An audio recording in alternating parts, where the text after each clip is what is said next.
Welcome, everybody, to your Tuesday night NWSL Live. I'm Jordan Angeli. Thanks so much for spending about an hour with us. I'm excited to talk about Week 2 NWSL action.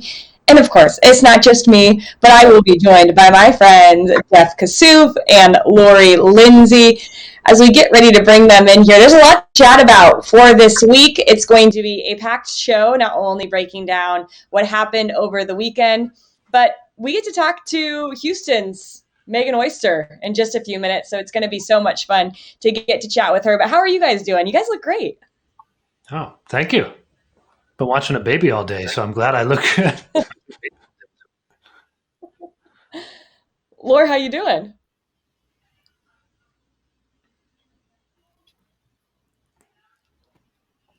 Lori's good. Well, Lori's going to be back. She might be back. Here we go. I think Lori's back with us. I hope I'm not frozen. You know, the things are working themselves out. I think where we need to start, Jeff, is we have to start with Cascadia rivalry. We've got to talk about what a lot of people are talking about, a rivalry, and the thoughts of Megan Rapinoe. I'm going to get your comments after this, but first let's roll Megan Rapinoe after the game, that 2-1 victory for the Reign over Portland over the weekend.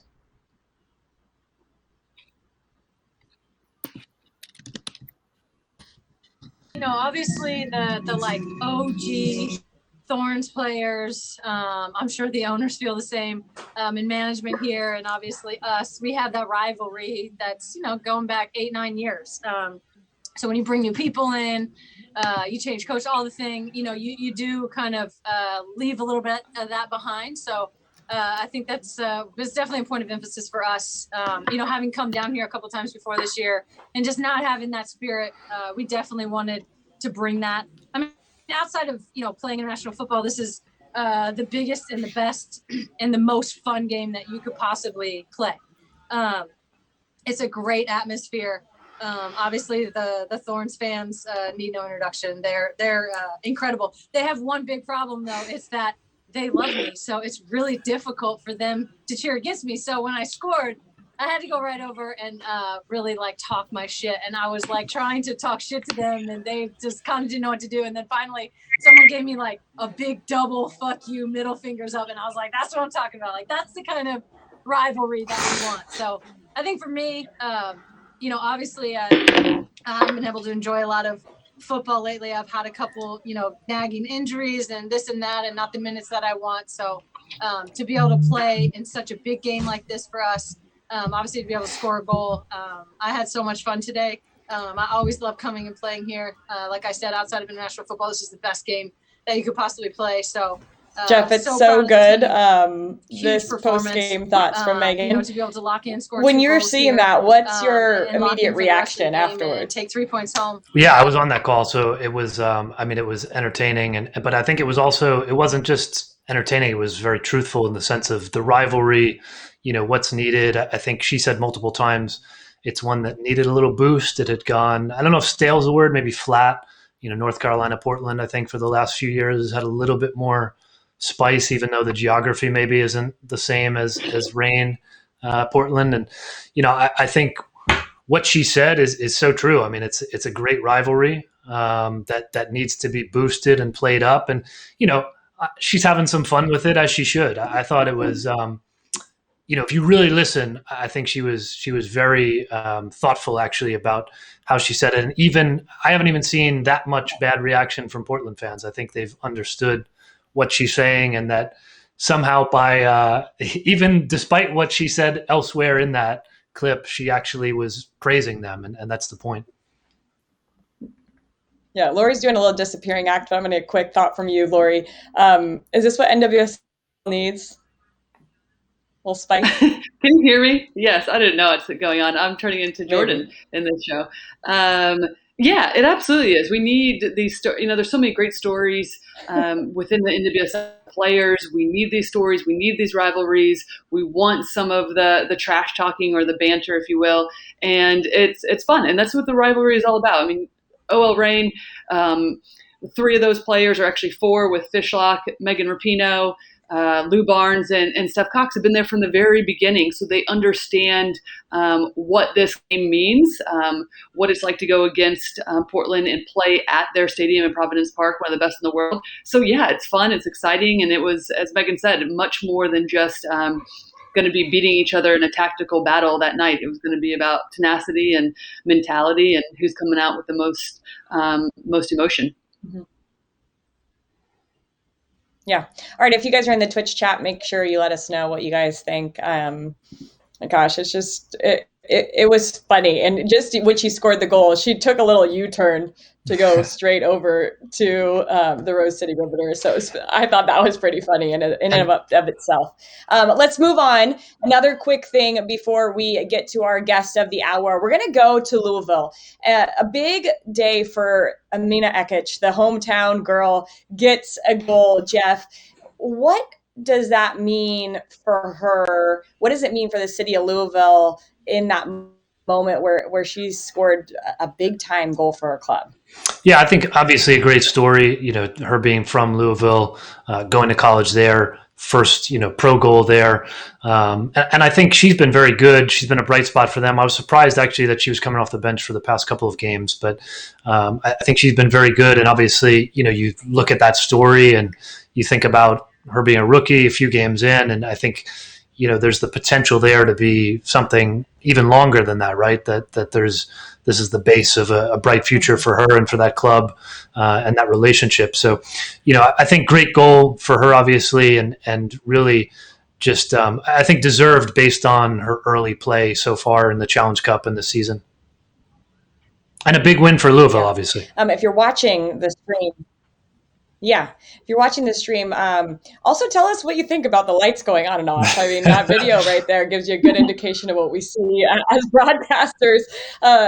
I'm sure at the stadium it gives such a feel, but we want to see Amina Ekic and her facial expression after she scores such a big time goal.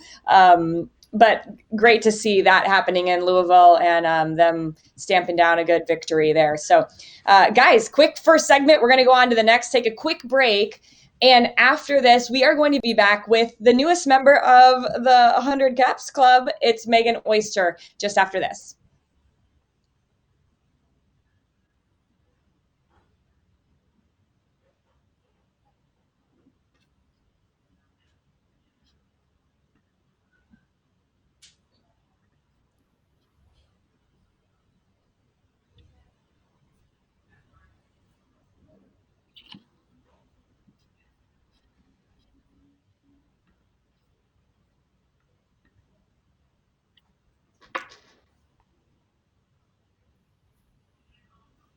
Are we clear?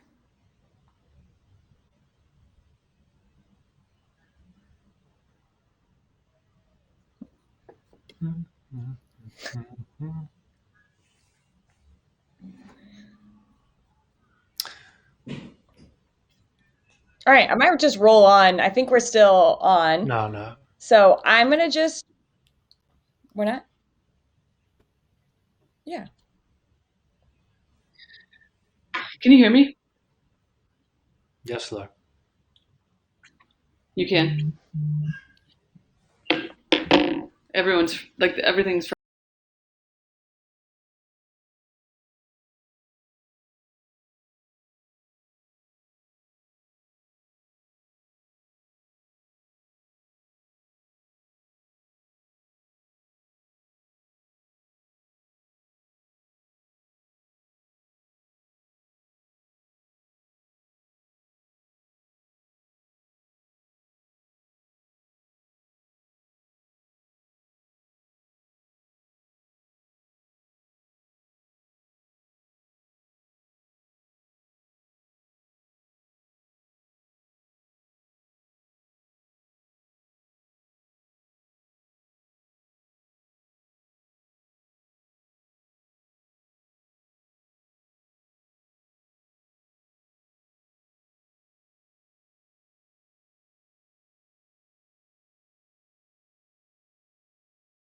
All right, welcome back, you guys, to NWSL Live. Jordan Angeli here, and so excited to welcome the newest member to the 100 Caps Club, 100 appearances. I don't know what we're quite calling it. We need to talk about this because Megan Oyster just added her name into this club, and it's a pretty prestigious club. Congratulations, Megan. Thanks for coming on the show. How you doing? I'm good. Thanks for having me. Excited to be here. Yeah. So, good. Well, we're excited to have you. You are you're actually getting ready for training in just a little bit, so we appreciate you giving some of your time to us before you head out to training. But can you believe it? 100th appearance in NWSL. What does that feel like? And what did you get? Did you get the ball? Did you get something to commemorate it? I did. I got an awesome jersey that says 100 on it. And the girls got me a card and flowers and everything. So that was really sweet of them. But yeah, it's honestly a whirlwind of emotions. It really made me reflect back on my entire career in the NWSL. And that's a lot of games. So there's a lot of moments that I can think back to. And yeah, there's always a story with each game, and yeah, a lot of good memories. Yeah, Laura, you have a lot of appearances, but I don't think you and I combined have 100 caps in NWSL. Yeah, no, we definitely don't, and there's only a select few. So congrats, Megan. It's really been fun to watch your career. And to speaking of your career, you've gone from like Washington, the Spirit, you've gone to OL Reign, now to Houston. What has it been like in Houston? Finally feels like you almost have a home there, starting to build this organization with James Clarkson. What has that been like from the beginning? Yeah, it's been awesome, honestly. Obviously, last year was crazy and not the season I had envisioned for my first time here in Houston. But with that being said, I think that was just an amazing year in itself. I mean, to win a Challenge Cup, that's huge. And then I think that just was the stepping stone for this team and really brought us all together. And we're hitting our stride again, I think. I mean, I don't think the games have really shown that, but we feel it. And it's been exciting. I love the girls. I love James and the coaching staff. The facilities here are great. So I really have no complaints, to be honest. Nice. I want to talk about that Challenge Cup because I think we hear about it in like hockey and stuff of players playing through tough injuries. I mean, we're talking broken ribs was the end result, right? I mean, I guess just like how do you play through that? That's got to be excruciating. I mean, obviously you got the win and the Budweiser after, but that helps. Honestly, I would never do it again, but I think it was just straight adrenaline. I mean, I tried to play in the semifinal, and just to try to get through that training before, it was impossible. So one more week of healing, and somehow the adrenaline just kicked in, and I blacked out during the game. I just tried to get through and realize it's a championship. You just got to do it. But afterwards, the beer held it over for a while, thanks to Budweiser. And then, had to recover for a long time after that. You guys, she knows when to key in the sponsors. That was seamless. Absolutely seamless right there. Megan, a little bit more about you mentioned earlier, you're at 100 appearances. You said you looked back at everything you've gone through. Are there particular moments that when you think about that journey that you've had that you go back to and say that was a defining moment? And if so, can you share some of those with all of us? Yeah, there's been quite a few of those moments for me, honestly. I've been on 4 different teams, so that comes with a lot of different things that I've been through. But one that I always go back to is just my rookie year. I learned so much in that year, and I'm so thankful for Mark Parsons to really give me that experience that I got, to be able to play a full season and play next to people like Ali Krieger and Crystal.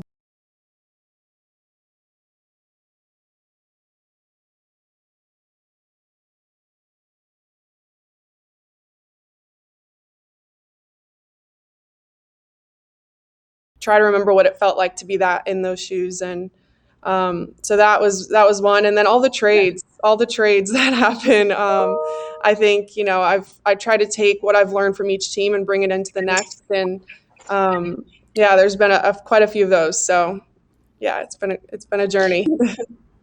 Can we go into trades for real quick? Because I think it's hard for people to really like grasp what it feels like to be traded. It is the strangest thing, right? Because you feel so unwanted, but wanted at the same time. How did you manage those emotions? Yeah, it's exactly what you just said. I think the first trade was the hardest, just because it's kind of a shock to the system. Like my whole life was going to be picked up and moved. So that one was tough to handle and was not expecting it. I was playing in Australia and expecting to come back and play with DC again, and my whole world was flipped upside down. But then, what I learned from those experiences, though, is that each time I got to those new teams, I loved every minute of it, and I could take something from each team and learn and grow and get better. And yeah, it does kind of suck to get traded. I don't know if there's any good side to that part, but yeah, I've learned a lot and gained a lot of really cool experiences from each city I've lived in and all the players I've gotten to play with. So. Well, I mean, we had dispersal draft, probably a memory, that you want to forget too. But, I guess to that point, though, like you've found kind of a home in Houston. I think you and other players talked about that a lot last year. And I think we've seen on a league level some growth in that sense. Just having gone through that journey, you talked about it personally, but how have you kind of seen that from a league level of that growth, just as a sport even? Yeah, I mean, I signed a 3-year contract. I think that right there is something that, is huge for the Yes. league. Some job security there. And it's good just to know that I can be here for a minute and really invest my time and energy here and know that I'm here to stay.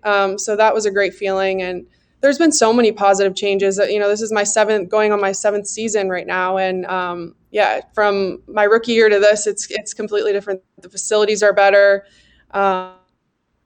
Just everything is handled to a higher level, and it's been awesome to be part of. And it's something I want to keep witnessing and keep getting games under my belt, because it's awesome to see the league grow. Yeah. Lori, you there? You with us? Nope, she just left right when I queued her up. Okay, well, speaking of Houston, I want to. How do you like it? What do you like about Houston? What are some of your favorite things that you've gotten to experience? Maybe a little bit more now that things are getting quote unquote back to normal. What have you liked about the city? Well, yeah, I think last year was kind of a scratch. I didn't really get to see much. Let's forget about it. The biggest thing that surprised me, though, is the food. The food here is amazing. There's like so many different options and cool places to try all the time. So that's something that all of me and my teammates like to do. We go out to eat a lot. I actually do like the weather. I spent my winter here, and it was great. We didn't have to worry about snow. I'm from Chicago, so to not have a winter, that was actually really nice. And on the you kind of want to like switch though, winter in Houston, summer in Chicago. Yeah, completely different. But even though it is super hot here in the summers, I think it plays a huge advantage to our team. So I'll take it. Yeah. I love it. Maybe Lori's back now. I'm going to say that, and she's going to go away. You there, Lori? Yeah, I mean, sometimes I'm popping in, sometimes I'm popping out, it seems like. So here we are. I had like a whole conversation with myself, apparently, because, and then you're all talking about food, so, which I'm bummed that I missed. But I wanted to talk a little bit off the field. You talked about being in one place for a significant amount of time now, signing the 3-year contract. And what I think has been fun to watch off the field for the Dash and the Dynamo is a lot of the charitable work that you all have done. And showcasing it on Sunday night was the custom cleats that you all are making. Can you talk a little bit more to that and what's behind that and what's on your cleat? Yeah, so I have 2. The first one is Athletes for Hope, and I actually work for Athletes for Hope. It's a nonprofit that helps connect professional and Olympic athletes to charity opportunities. And I started working with them when I decided I didn't want to play in Australia in the off season. And it's really grown. I'm still with them now, and I've really gotten to see a lot of amazing things happen through the work of athletes, and just inspiring change. And they educate athletes on smart philanthropy. And yeah, it's just been really cool to work with them and get the best of both. I get to connect the athletes and then also be a part of some awesome charity opportunities. So that's one of the cleats that I have. And then the other one is Children's Miracle Network. And they help raise funds for, I think it's like over 170 children's hospitals across the country. So they do amazing work and make sure that patients at those children's hospitals are really well taken care of. So those are the two cleats that I chose. So where there's still, you can bid on them still. Yeah. Yeah. Go ahead, Laura. I was just going to say, where can you bid on that, and where should fans go to check that out? There's a Dash app. So if you go on our page, I believe there's a link on there that you can go and sign up in the app and auction off. Awesome. A lot of really cool cleats on there. Love it. Love it. Love it. Such good things that you're doing on the field and off the field. You're talking about food too, but I got to know, like, what's the restaurant? If I'm coming to Houston, you're saying, hey, go to this restaurant. Ooh, well, everyone likes to think it's the barbecue. So Killen's Barbecue would be my bet for that one. And then I love sushi, and you wouldn't think Houston has good sushi, but there's this place called Uchi. And the chef came from New York City, and he's awesome. And I love going there. It's definitely the spot. Very nice. Nice. What I mean, your stadium's right across basically from the Stros. Is that a stop for you? I mean, you probably haven't been able to so far, but Not yet, but I would like to get over there. I've gotten to actually see a lot of really cool baseball stadiums by being traded. That's one of the perks. I've gone Mariners games, all of that. So, yeah, I'm looking forward to getting out to an Astros game soon. And baseball's something that's probably a little bit close to you. You are engaged to a baseball player, correct? I am, yeah. He played baseball for a while. He pitched at George Mason, and I met him while I was playing for the Washington Spirit. So he's an athlete Love it. himself, and he totally understands this world. So it's Yeah. been fun. Well, congrats.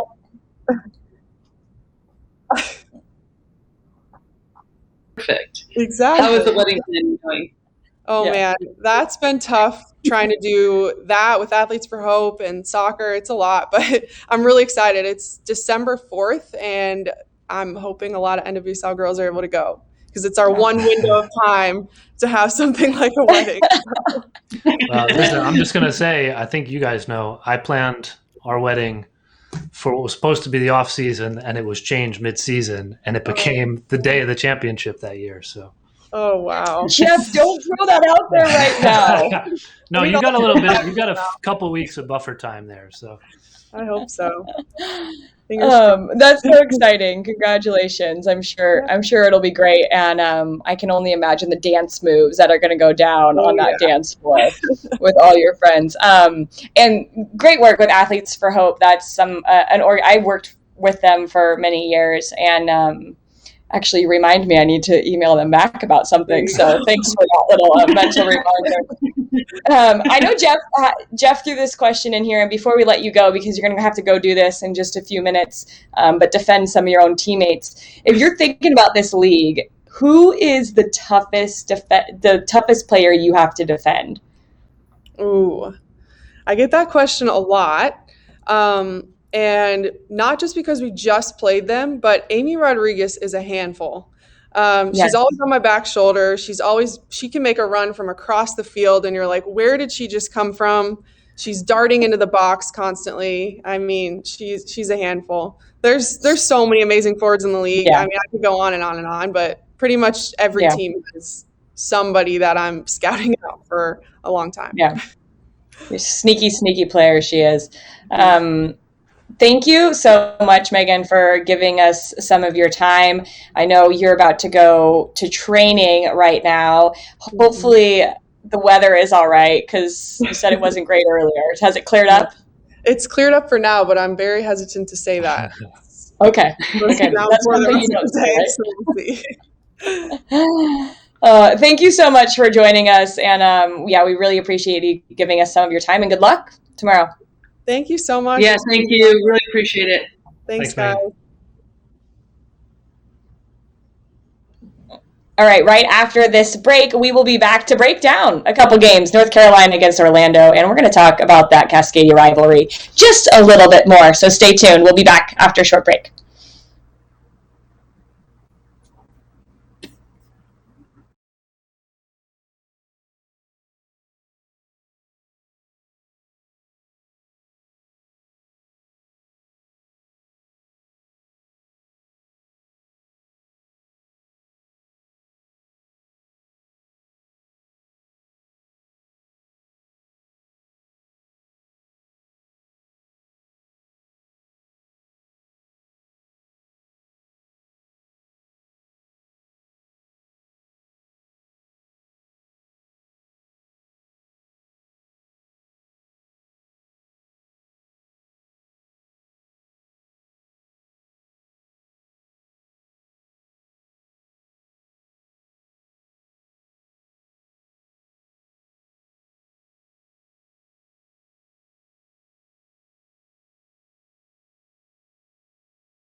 Welcome back, everybody. NWSL Live Tuesday nights. So happy you guys decided to spend some of your time with us.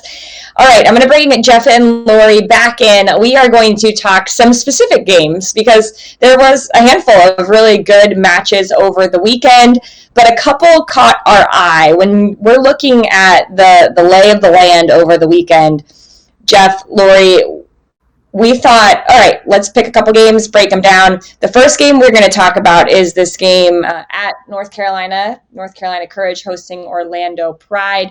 This was a match where we've talked for a long time, Jeff, about Orlando stepping up and getting some big results. And they come into this match, and it felt like they were up to the task against North Carolina. What did you like from this game?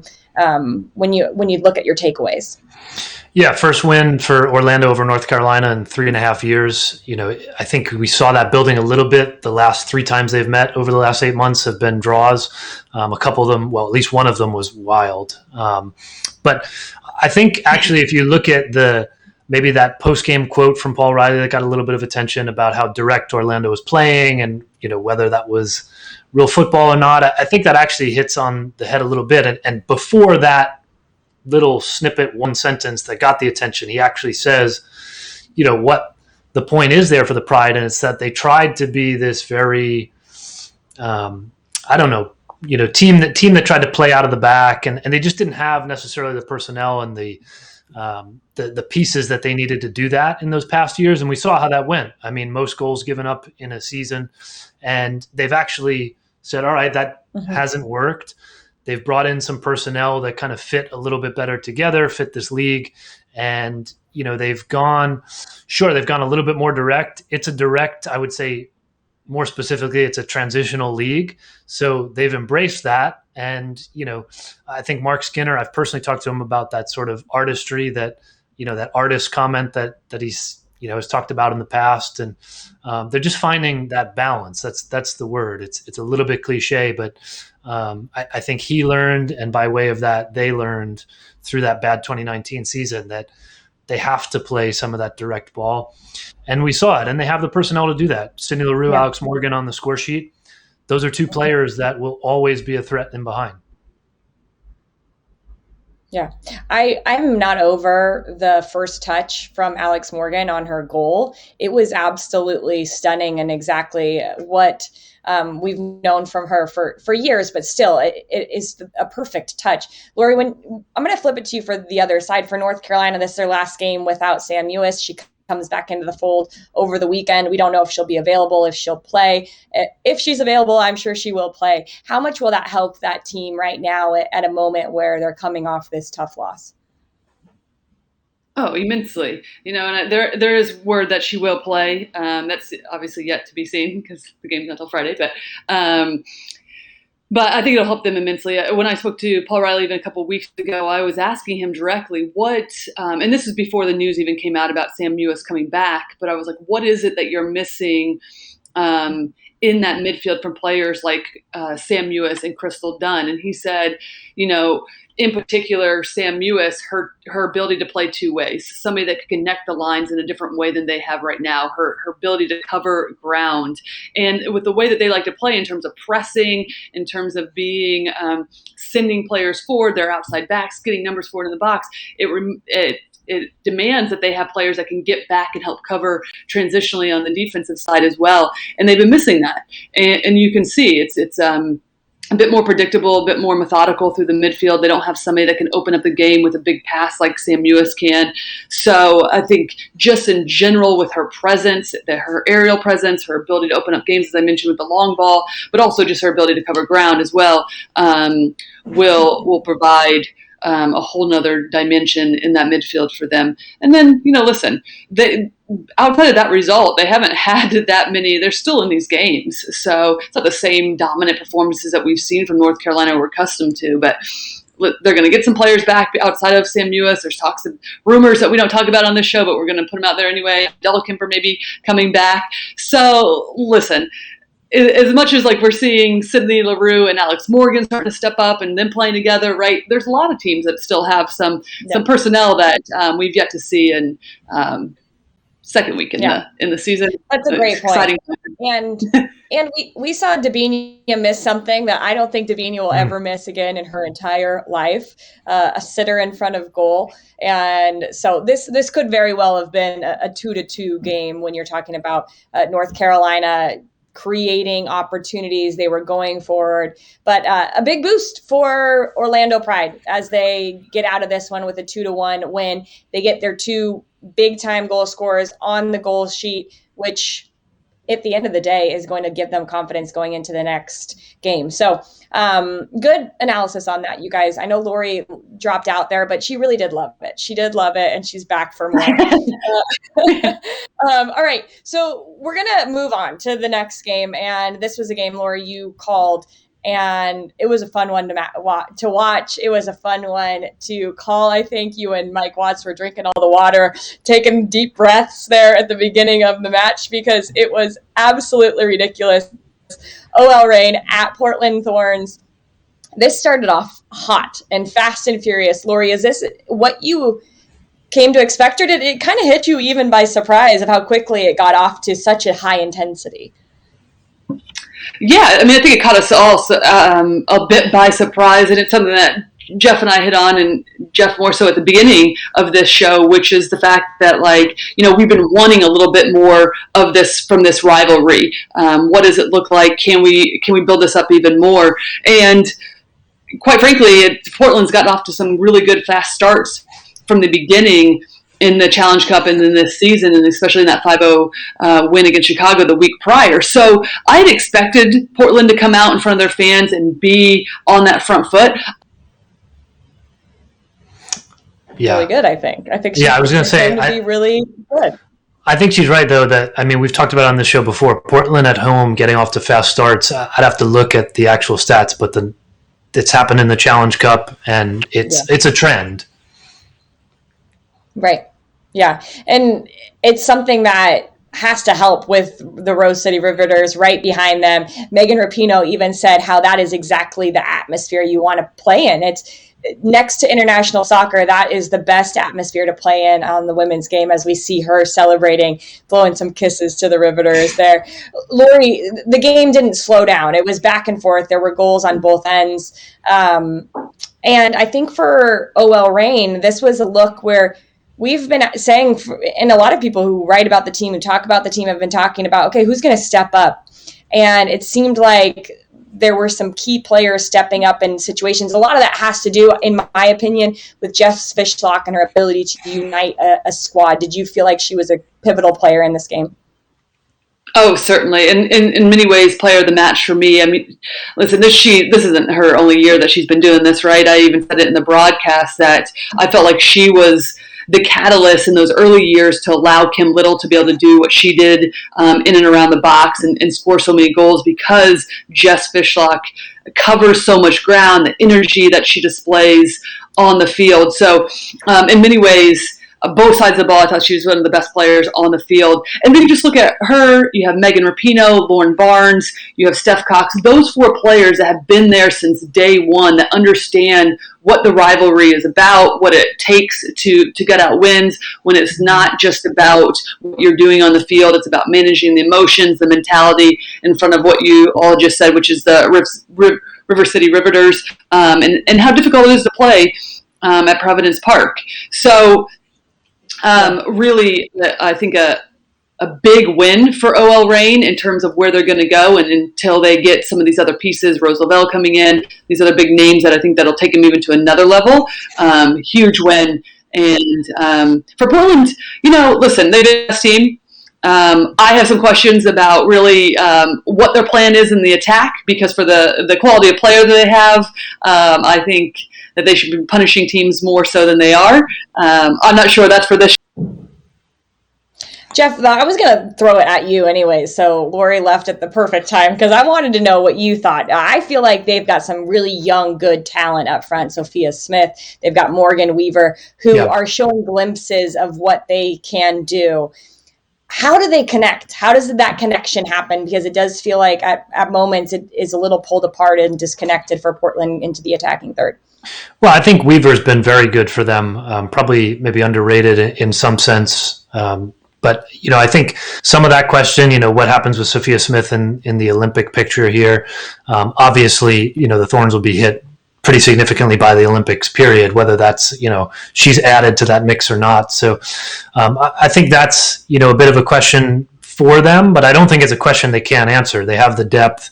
I think they have the talent. Even you look at some of the players who are kind of, I guess, game changers is the in vogue word rather than reserves. But like a Tyler Lucy coming off the bench, I think offers, a real spark in that sort of last half hour moment. And certainly we've seen through the years can be, an option and an answer in those sort of national team absence periods. So, Yeah. I'm not too worried about Portland. I mean, this result notwithstanding, obviously, I think this is a hiccup for a Thorns team that is still far and away favorites at the moment.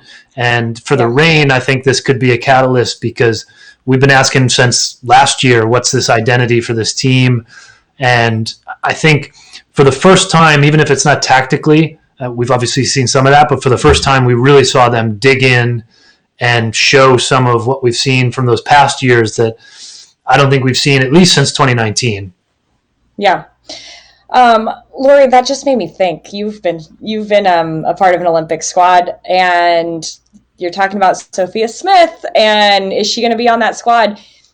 That challenges me. This is a small numbered squad. If she's not scoring goals, do you even is she capable of being on that team? I feel like she has to score goals in order to get on that team. Is that a wrong thought? No, I think that's exactly right. I think that's the big question all around now. And Vlatko Ananoski said that, right? Like he said, it's not enough just to be creating. We have to be able to execute the strikers that I'm going to bring. And that's the tough one, I think, amongst this, having such a tight roster of only 18, is the fact that it doesn't really allow for any wiggle room if you're not. And it doesn't allow for players to come along to just get experience as you might bring on with a 23-player roster, to a World Cup. Well, the thing about absences is even if she's not playing, she or anybody in this position is not actually playing in that Olympics, it still could affect their club team because we have alternates. And that's, something that they're going to have to deal with in the NWSL. So, Yeah, no, all great points. And I think it's just interesting to think about that.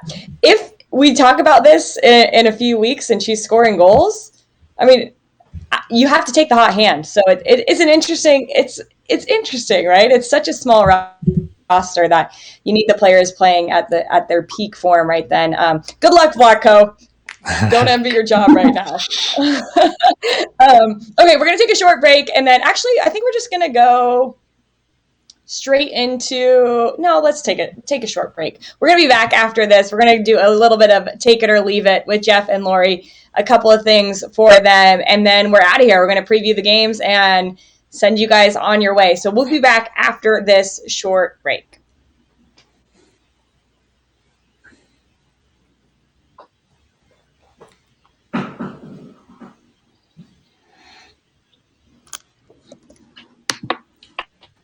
I just want you to know that I've been having some great commentary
and then it is going to be take it or leave it.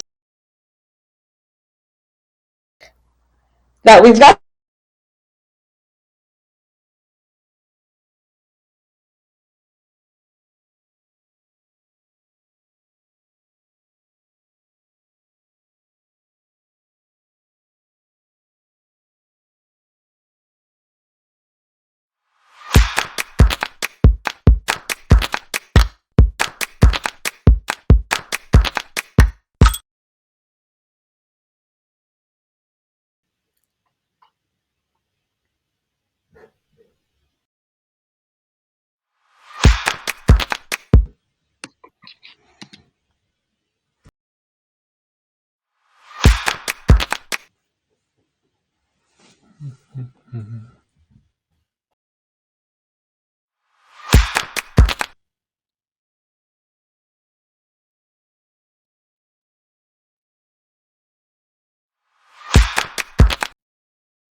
Lori, there we go, Jordan. Hey guys, Okay, there we go. it's nothing like a little Batcave internet to keep things interesting. Okay, should we do take it or leave it? Is that what we should do here? Just wrap it up with this. The first thing that I'm going to ask you guys, and you're going to either take it, give it to me, I want more of it, or you're going to leave it. This win proves the Reign are real contenders. What do you guys think? I'm leaving it. I think they're a big rivalry win. It's a big win for them. I don't think it makes it. They're not instant contenders because of it. No. Yeah, Lori. Lori's perfect timing right there. Lori agrees. We'll wait because I feel like Lori's going to have a good thing to say. Lori, what do you think? Take or leave? Is this the OL Reign? Yeah. Because, okay, I can hear Jeff and I couldn't hear anybody else. Yeah, I'm taking it.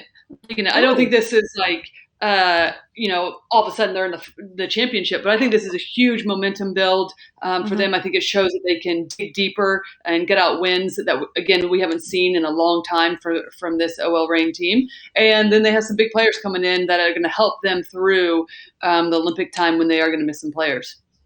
Okay, so Lori's taking it. Jeff's leaving it. OL Reign are contenders according to Lori Lindsey. Everybody else, print it out, put it on your wall when you're playing against OL Reign. The next question I have for you guys is the last place Red Stars they're actually fine. They're fine. What do you think? Lori, you want to go? Ah, goodness. I'm going to leave it.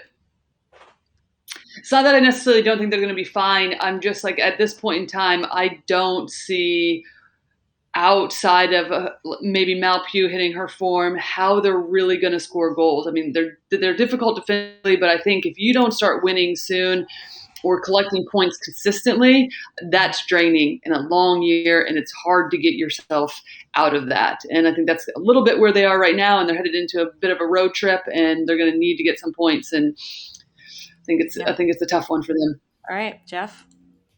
Agree. I think fine is probably a general word that could go either way, but I think there's more to be done there than maybe is. I don't think it can just be easily dismissed. Yeah. All right, so you guys are both leaving it. Hey, one question on top of that: who has to step up without Ertz in the lineup to be that player, that leader? Who's the first person that came to your mind, Jeff? They have the midfield there. Not that Julie Ertz can be necessarily replaced directly, but you look at DiBernardo, Colaprico, and Gautrat. That's three people. You just gave me three. I said one person. But the depth there allows for them to not necessarily have to go for like. Okay, I get it. That's a good point, Lori. Yeah, and to that point too is, again, none of those players are like a Julie Ertz, and so what we saw them do against Gotham is just invert their triangle. So they went with two holding, and DiBernardo sat as the point as the number. Yeah. All right, Jeff, I appreciate it. You were right in that I was really trying to be pushy there. I was trying to get you to say one person. I like that you stuck with the team. It's a team effort here. Okay, last one. We are going to go with A-Rod will carry Kansas City like it's 2014 again. What do you think? Yeah, I mean, I think if you cut that off at A-Rod will carry Kansas City, yes. 2014 obviously ending in a championship for FC Kansas City, I would say no to, but I'm going to take it in the sense that, yes, A-Rod is clearly already a focal point for Kansas City. Yeah. Lori, A-Rod's carrying Kansas City this year? Yeah, I'll take it. I'm taking it. And I don't think we've actually seen, I think that there could be more from this Kansas City team. I think that they are really, I think that tie against Houston the other night is going to be a little bit of a momentum build for them. Mm-hmm. And I think you can start to see a Victoria Pickett step up. I think there's going to be some coming to life. And I think they're going to be annoying to play against. And again, I agree with Jeff. I don't necessarily know if that translates into a 2014 type championship team, but I definitely think we're going to see this team sneak into one of those 6 playoff spots in the end because they're going to be so annoying and they're going to be committed to getting the job done. You heard it here first. Kansas City, you just labeled Kansas City the pests is what you did. Yeah, I wouldn't want to play against them, let me tell you. Well, I mean, that draw certainly was, I think case in point, right? Mm-hmm. For sure. So, yeah, I think I'm excited. I mean, you played with Amy, Lori. I mean, like it feels like 2011 still for her. Yeah, it's really been impressive to watch. And I got to speak with her before their first game against Louisville. So a couple of weeks ago now. And I was just like, what has it been? And she was like, listen, it's been fun to mature. It's been fun to get back in Kansas City. I have a different role in terms of really being like the lone player to lead this team. But I mean, she still moves as if it was 2011. Yeah. She's dynamic. I mean, it's not a surprise to me in these opening 6 games that Megan Oyster's like says that Rodriguez is the one because she can hurt in so many different ways. And I think recently we haven't seen, because they've been lackluster in Utah, because it hasn't been the most dynamic start for Kansas City. I don't think she's getting as much credit. But as that team starts to develop and they start to build some cohesion and rhythm. And maybe there could be trades or whatever that looks like with a long season, but I could see her getting double digits potentially in terms of scoring this season. Well, guys, thanks for just carrying the flag there and keep going. I think that's it for us. I think we're going to wrap it there, and we're going to tell you don't have to wait long for games. There's 3 games tomorrow night, and that is Portland at Orlando, Washington at Houston. Those are both on Paramount Plus, and then Chicago at Kansas City on CBS Sports Network. Lori, I know you're calling one of those games. She's out of here to go prep. Jeff, thank you for the time. And everybody watching, thank you so much for joining us Tuesday nights for NWSL Live. We will see you in a week to recap and talk about everything that happened in the week that was. So have a good night, everybody. Thanks for joining us.